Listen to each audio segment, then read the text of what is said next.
Welcome to Huntingdon Gymnastics Club, and I'd like to start today by talking about forward tumbling and accelerators forward. Before we go into the technical detail, we'll just have a little demonstration from our gymnasts.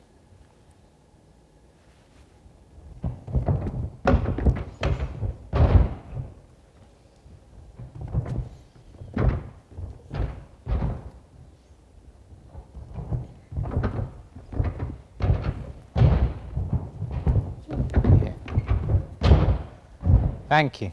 So if we can use Kaylee. I think it's important to note when you do forward tumbling that forward tumbles are accelerators, and to that end we have to make sure that they never land. And when I teach handsprings, fly springs, somersaults, I try to encourage the gymnasts to move forwards afterwards and not to actually land. The ultimate goal is to progress into twisting somersaults, double somersaults, and to move on.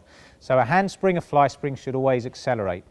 Some important points that I'd focus on are: one, when you initiate the handspring and you step forward onto one leg, the hands must go onto the floor quite early. So if you can step forward, Kaylee. When you put your hands on the floor, you bend your front leg and the hands go down close to your foot and at the same time as your foot's on the floor, this way. What I want to avoid is actually jumping onto your hands. Can you just demonstrate a bad one where you step forward and jump onto your hands? So a common mistake in handspring is actually stepping onto your hands instead of putting your hands on the floor whilst your feet are in contact. Can you do a correct one now, kicking to handstand? The first point. Second point is about the position of the head. The head should stay neutral and still throughout the handspring with the chin up. So when you do your handspring, as your hands go on the floor, the eyes should be looking at the hands, the head should stay still, and when you come to land, the head should stay upright as well. Not moving forwards, not moving backwards, in the alignment of the body. Third and final point is when you land, legs together now.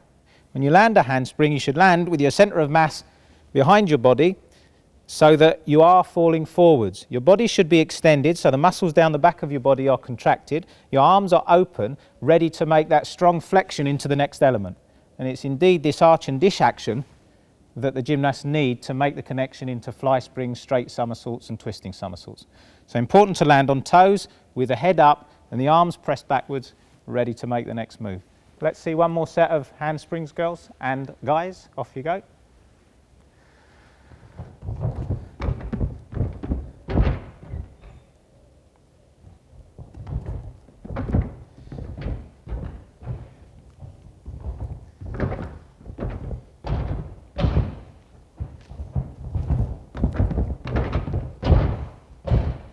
So one of the initial problems with teaching a fly spring is that for small gymnasts it's a long way to go from hands above head to the floor, and in some ways it can be dangerous for elbow joints when you fall very fast from a great height.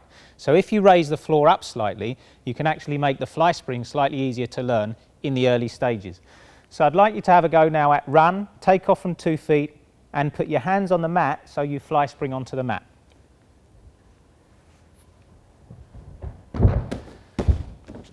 And the next one.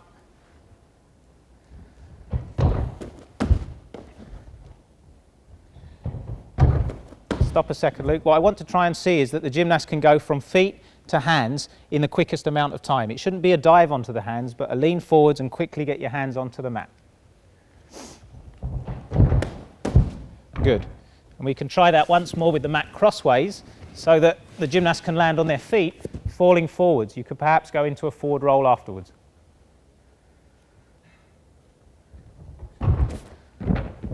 Yes?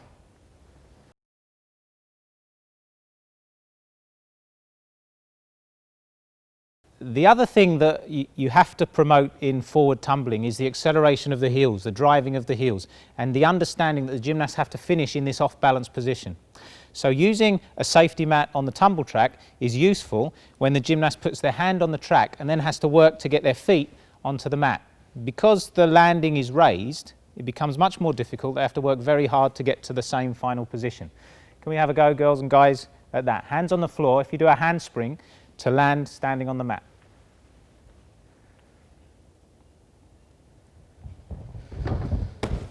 Good. Well done.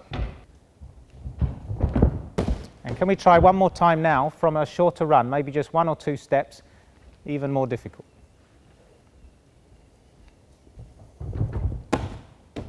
Yes. Good. Keep your hands above your head. Okay. So it's important to point out that when you use safety mats, you have to make sure the safety mats are non-slip. If the mats are slipping, you need to make sure that they don't move, and you have to make sure that they're sufficiently firm so that when the gymnast puts their hands on the top, their wrists don't bend past their normal range of movement. So it's important to use the right mats in this case. We'll look now at handspring with hands on the floor. Very difficult to land in an off-balance position because you're going uphill, and then fly spring on the safety mats. Off you go, girls. Good. Try to keep your knees a bit straighter together.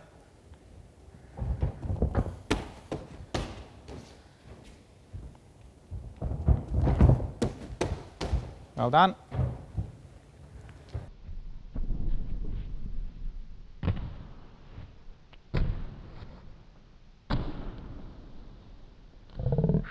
So of course, one of the most important things in gymnastics is that you have good tension, a good body tension, and it's no more important in tumbling, that when you bounce, when you hit the floor, the tighter your body is, the better it will be for tumbling. If your body and your muscles are contracted and held in tension, you will get far better rebound than if your body is soft.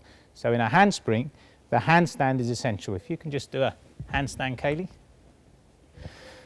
So I'd like the gymnast to be tight all the way down their body. If I try and break that shape, it should be very solid. If I push on that shape, it should be fixed. There should be no bending in the back, and everything should be solid. If I push now and bounce, you should bounce in the same way that you could bounce on your feet.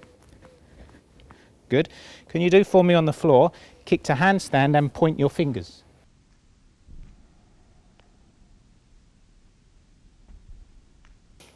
So we can utilise the joints in the wrist as well as the shoulders to be able to get a good block and a bounce. Can you do a bounce on the floor?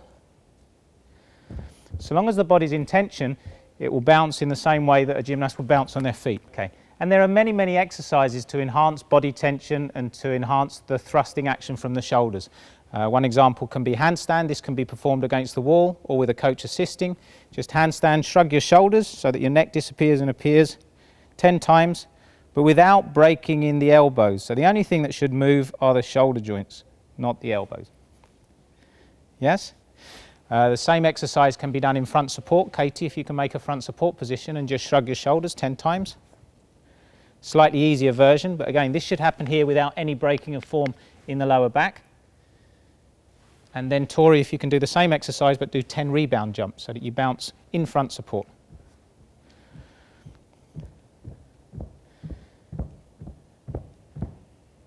And rest. Important to note that overuse injuries can come from doing too much of that, but it's important for the gymnast to understand that pushing action for handsprings and fly springs.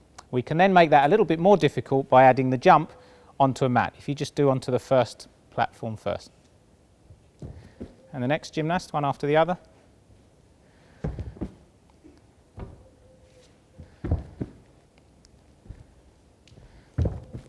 And why not make it a competition so we can have 1, 2, 3, see who can climb the highest. Good.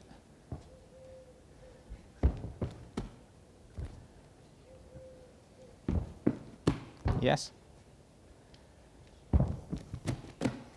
There are lots of exercises that you can do in the gym that will help with the driving of the heels. Lumbar lifts as a conditioning exercise are important, and more specific ones, kicking up to handstand, perhaps on a slightly raised surface, can be beneficial as well. Let's see what Katie's doing here.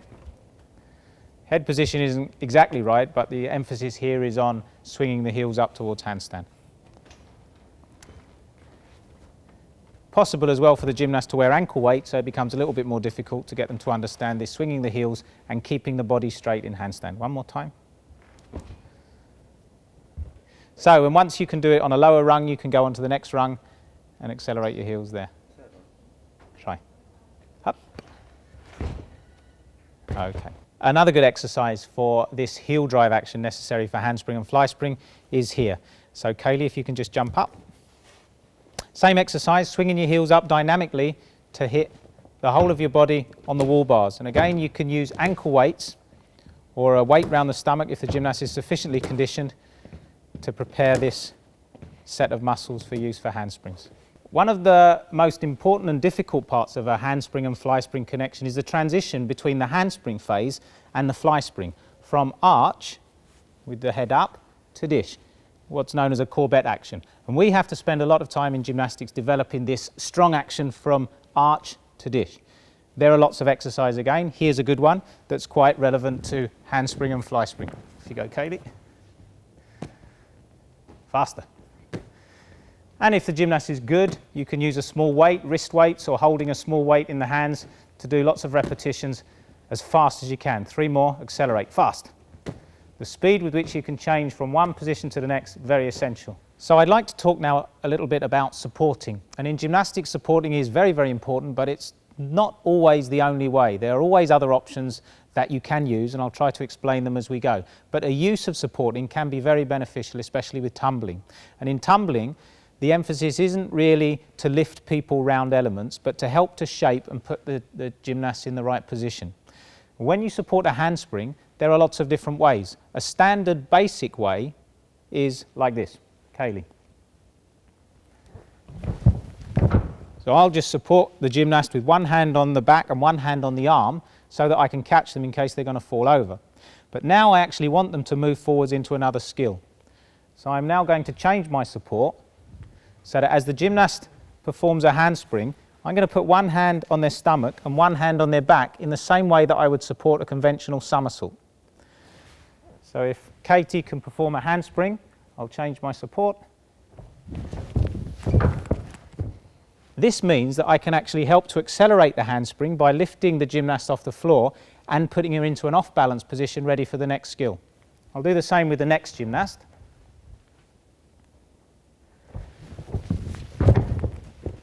So if you watch again, I've got one hand on the stomach, one hand on the shoulder. If you just step forward, from that step, as the hands go on the floor, my hand on the stomach pushes, and my hand on the shoulders pushes to help the gymnast to stand up.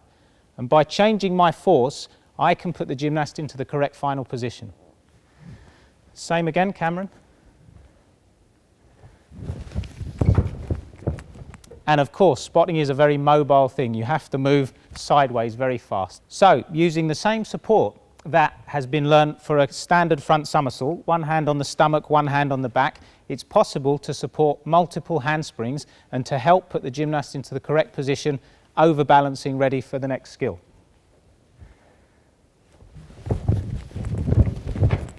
Good.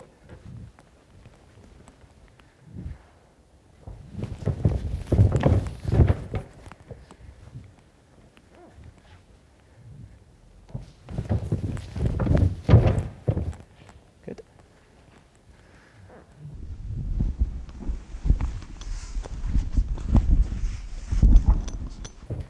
And it's not something that I would do for a long time, just a couple of goes to get the gymnast orientated to the final skill, because in the end it has to be themselves performing the element.